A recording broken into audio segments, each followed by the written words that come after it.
Hello, and welcome back to How To Tuesday. I am not Miss Alisha wearing a disguise. I am, well, maybe Miss Alisha wearing a disguise, but you do not know that because my mustache is so perfectly crafted that it looks like I perhaps could have grown it myself out of my face. Today, I will show you how to make your own mustache that looks like you too have grown it out of your face. Prepare to stitch. To make your mustache, all that you'll need is a little bit of felt of any color. I'm using brown because I like a natural colored mustache, but you could use blue, pink, purple, or yellow, whatever you choose. A Sharpie or some chalk to draw your mustache shape, a pair of scissors, some embroidery floss, and a needle. I've drawn my mustache shape, and my mustache shape is a little bit dramatic, but you can do something very simple like a rectangle or even kind of like a half circle. And then I'm going to fold my felt so that when I cut, I end up with two pieces. And I want two because that's going to make my mustache nice and sturdy. So now I'm just going to go ahead and cut this out.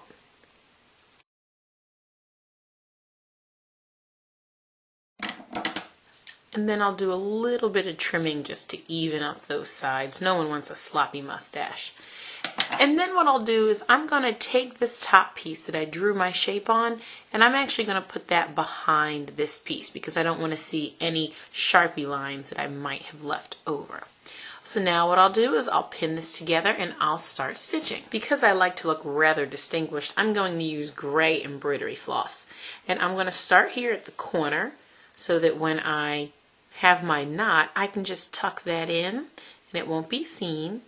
And then I'm going to start with a whip stitch, and I'm just going to whip stitch this the entire way around the mustache.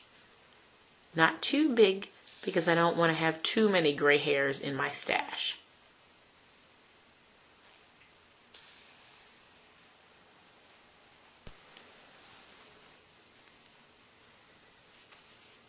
And so now I'm just about at my last stitch, so I'll end this as I always do with a balloon knot.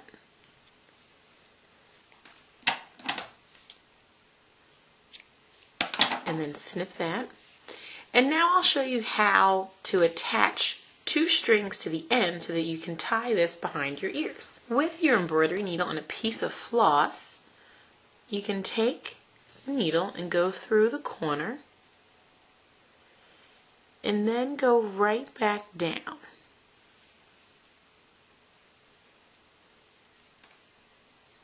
And then take that first string and just give it a little pull so that you have a piece of the end that's about 4 inches long. And then what you'll do is you'll take the other side, make it of equal length, and snip. And then you can tie that into a knot.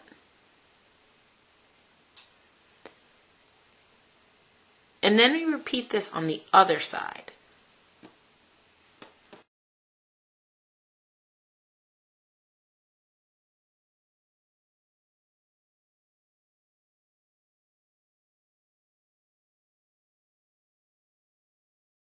Friends, be sure to join us soon on another edition of How To Tuesday.